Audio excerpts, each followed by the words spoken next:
Harihi Om Sahana Vavatu Sahano Bhunaktu Sahaviryan Karavavahai Tejasvi Navadhitamastu Vidvishavahai. Om Shanti Shanti Shanti. Om Jaya Shri Krishna Chaitanya Prabhu Nityananda Shri Advaita Gadadhara Shiva Sadi Gaura Bhakta Vrinda. Hare Krishna Krishna Krishna Hare Hare, Hare Rama Rama Rama Hare Hare. So Krishna's come to the assembly to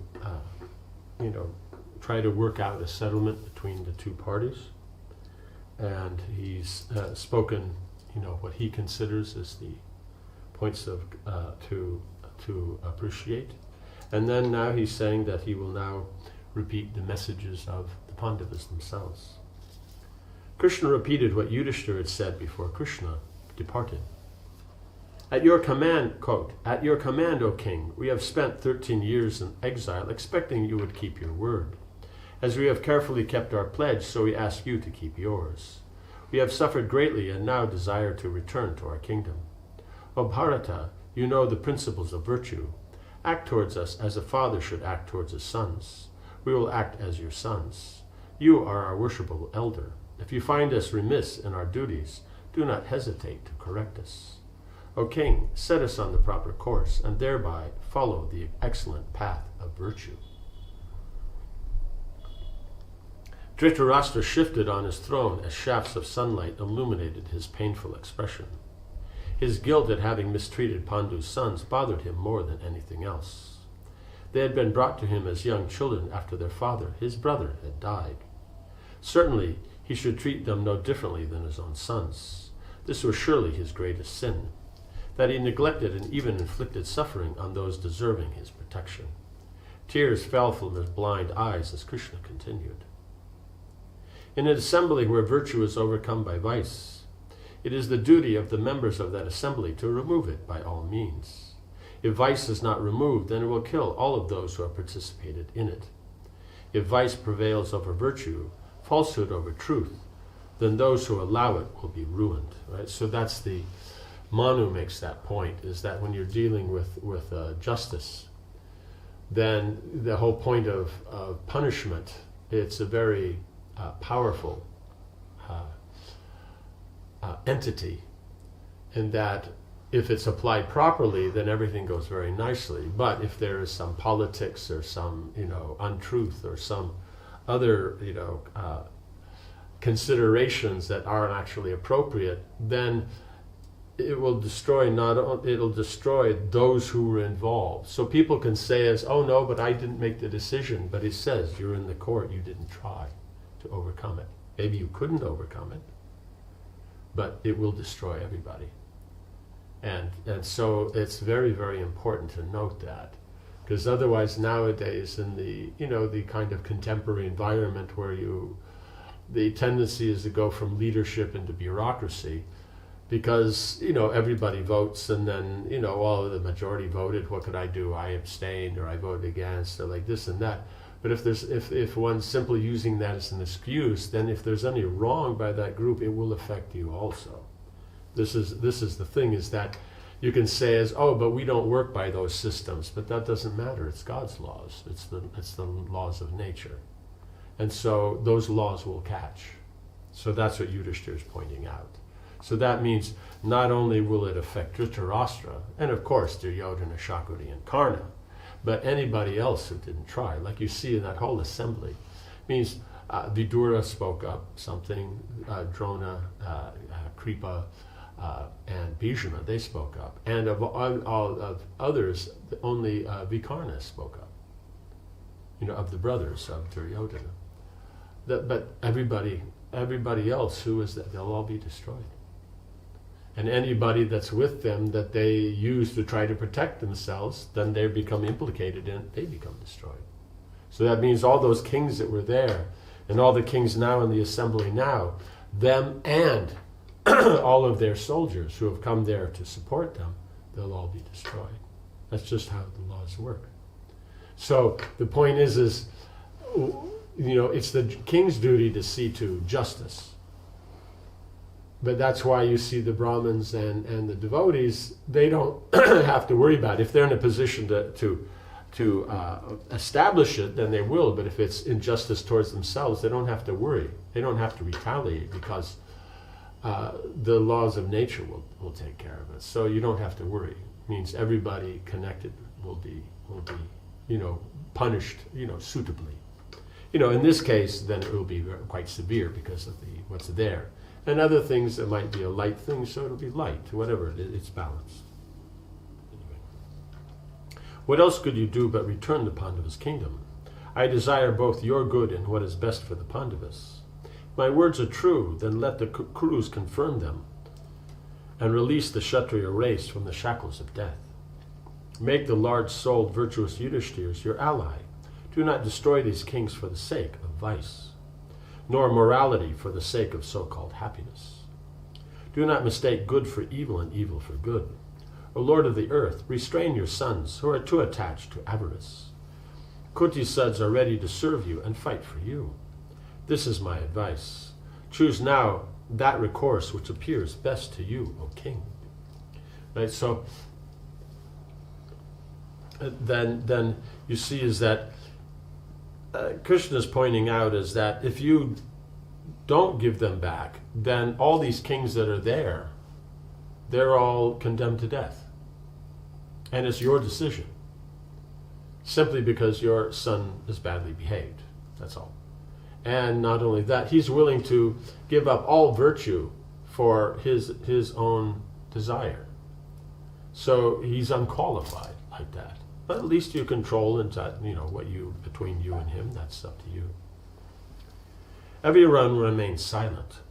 Having listened carefully to Krishna, the kings were speechless, right? Because if you look at it, see, before they would look at it from the point of the political, no, this and that, oh, you always support this one and that one. But Krishna is saying, no, this is just a matter of proper morality or vice. That's all. It's not something more than that. It's just your son's attached to this and that. And this is what you've promised. And if you don't keep your promise, like we see before, Kunti was very worried about her promise, about what she spoke. So if a king speaks something and he doesn't honor it, then no one will care for anything that he says. So that's why kings are always very careful of what they've said, they will do. And then they're respected for that. But like Dhritarashtra, he's remembered only because of his connection with the Battle of Kurukshetra. Other than that, who cares about him? No one could argue with anything he said. Only Duryodhana found fault with him, and he looked at Krishna with a sly smile. Parasuram was among the rishis, and when Krishna finished speaking, he stood to address the assembly. All eyes rested upon him as his voice rang out around the hall. He wore a black deerskin and had matted hair. Right? So black deerskins are worn by the Brahmins. Right? The spotted deer, that'll be worn by the Kshatriyas. His dark eyes glowed and his body shone with a mystical luminosity. He told the assembly a story about the ancient king Dambhodbhava. That king had possessed incomparable power, but had become excessively proud and arrogant. He searched continuously for opponents to defeat in battle. One day he heard that the two rishis, Nara and Narayana, were the most powerful men on earth. He went at once to Gandhamandana, where they were practicing asceticism, and challenged them. Although they declined, the king insisted. Finally Nara said, "Fight then if you must, O Kshatriya. Bring your entire army and all your weapons. I will soon destroy your thirst for war." The king attacked the rishi with all his power. Nara pulled up a handful of grass, and imbuing it with mystic power, hurled it at the king and his army. The grass transformed into razor-sharp steel shafts that sliced off the ears and noses of all the soldiers. So many shafts rained down upon them that they were unable to move. Dambhodbhava fell at Nara's feet and begged for mercy. The rishi forgave him his insolence and instructed him to never again insult somebody without first establishing his opponent's power. Now, he just hears he is, and then he goes, I'm so powerful I can defeat anybody. He said, first you should actually establish what is your opponent's power. He's the most powerful. Then you should find out what is that power, because otherwise maybe you defeated others, but that doesn't mean that they also couldn't be defeating them. So you don't take it, oh, I defeated, and so therefore I'm the most powerful. Parasuram looked around the assembly. Nara's feat was wonderful. Narayana is capable of still greater deeds. So just Nara dealt with him alone. He's just sitting. He just picks up some grass and chants some mantras and throws it. He didn't even have to get up. And this power then brings the kings to their knees. And Narayana is more powerful. Those two high soul-minded rishis are now present as Arjuna and Krishna. Do not, like the vain Dambodhbhava, try to face them in battle. Men suffer from 8 vices that steal their life duration: desire, anger, greed, vanity, insolence, pride, malice, and selfishness. Influenced by these evils, men are bewildered and act like fools. O heroes, do not fall victim to these vices and lose your lives. No one can defeat Arjuna within the 3 worlds, and Janardana exceeds him. Right? So even he's not fighting, just he's there. Right? So his point is that Arjuna can defeat anyone in the universe. So what's your chance? You know? Make peace with them and do what is good for yourselves and the whole world. And you see, Yudhishthira is willing. He's like Dhritarashtra's like a father figure, so they'll just be allies and support. So if there's any problem for the kingdom, they're ready to defend it. Like that. So such a wonderful offer. The most powerful, most pious and powerful persons on the planet that would be allies. You know, and then if they're allied, then Krishna and Dwarka will be allied. You know, how you say, Drupad, he's so powerful. Like this, they'd have so much power. But instead, then they are foolish. Then another Rishi, Kandwa, spoke, confirming what Parashurama said about Nara and Narayana. He added, one should not consider he who possesses great physical strength powerful. Real strength lies in virtue. The Pandavas are virtuous. Furthermore, Krishna, the reservoir of all virtue, is on their side. Those 5 heroes combined with Krishna are no less than Dharma, Vayu, Indra, and the twin Ashvini gods, united with Vishnu. O Duryodhana, how will you even look at them? Effect peace at once or be annihilated. Right? So, because you see here in the Vedic culture how much it is the free will is there. That you can make your choice and all that. That they're the kings, they're doing, and so the rishis are saying, Krishna himself is the Supreme Personality of Godhead is saying, you know, the Pandavas are saying. But at the same time, as you have that free will, but what free will you apply, that's the results you get. You use virtue, you'll get nice results. You don't use virtue, then you'll get bad results. Duryodhana breathed heavily. His brow contracted, right? The more he hears that these others are powerful, instead of going, okay, let me think about it, he just becomes more angry because he thinks he is the center of the universe. That's all. And fulfilling his desires is the only purpose of the creation. So as soon as you hear others are powerful in this, and he has to do something that he doesn't want to do, he's like a big spoiled baby. He gazed at Karna and laughed aloud when Kanwa stopped speaking, slapping his thigh, because remember, slapping the thigh is always the kind of an insulting thing. It's very low class and all that, especially to do it in an assembly. So now he's done that before to Bhima, you know, in connection with Draupadi. Bhima said he'll break the thigh, and now he's doing it again with this Kanva Muni. And he did it even before, I think, with Markandeya. He said defiantly, I am whatever God has made me. It is he who created me and he who decides my fate. I will do exactly as he has determined and nothing else. What use is this discussion?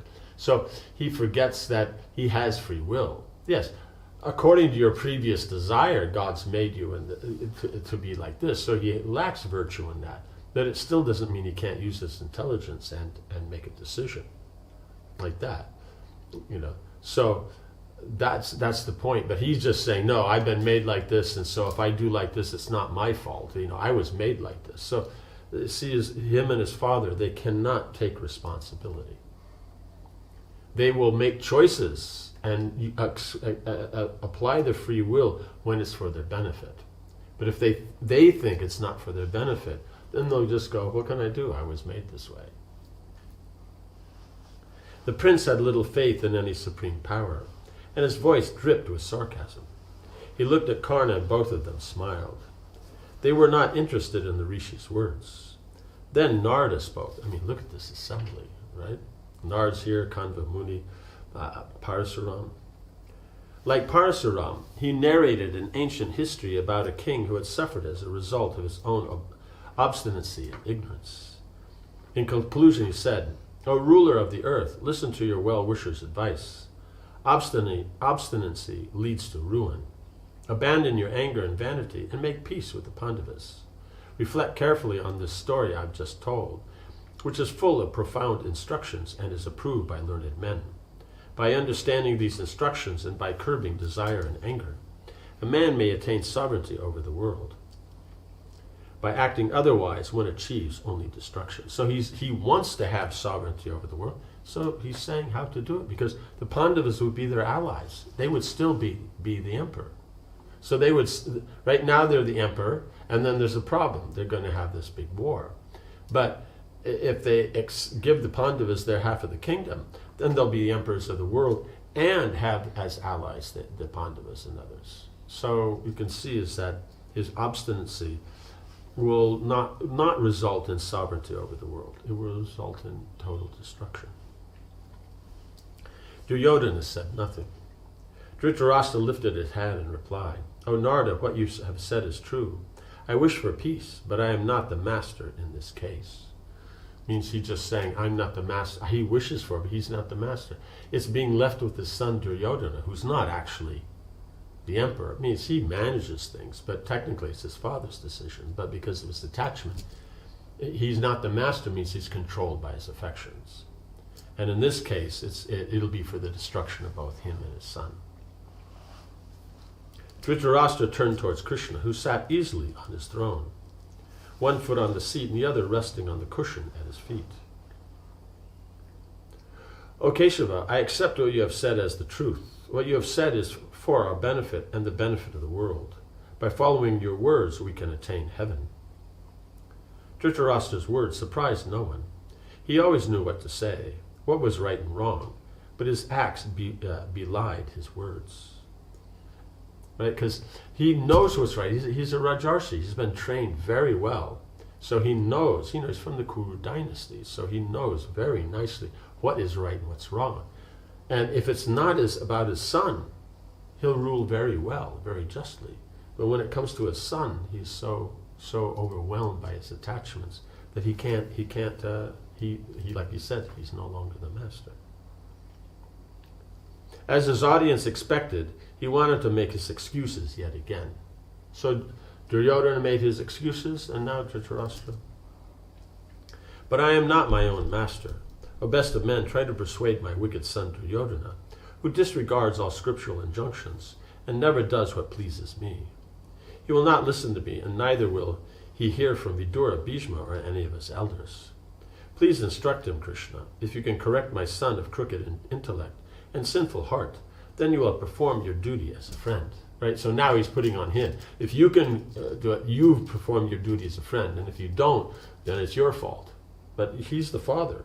Father's in the more responsible position.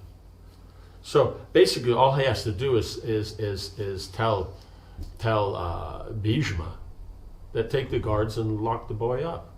This is how it's going to be. I'm going to give everything like that, and if he likes it, he can take his part, a natural position in the kingdom as he is doing. Or if not, he can stay in jail until he's ready to. But he won't do it. So he says, it's not in my hand, but all he has to do is just control him. Either by telling him this is the way it's going to go, and if he goes with it, great, and if he doesn't, then, lock him up for a while. It means basically be under house arrest in his own house. But the point is that, he has to be controlled.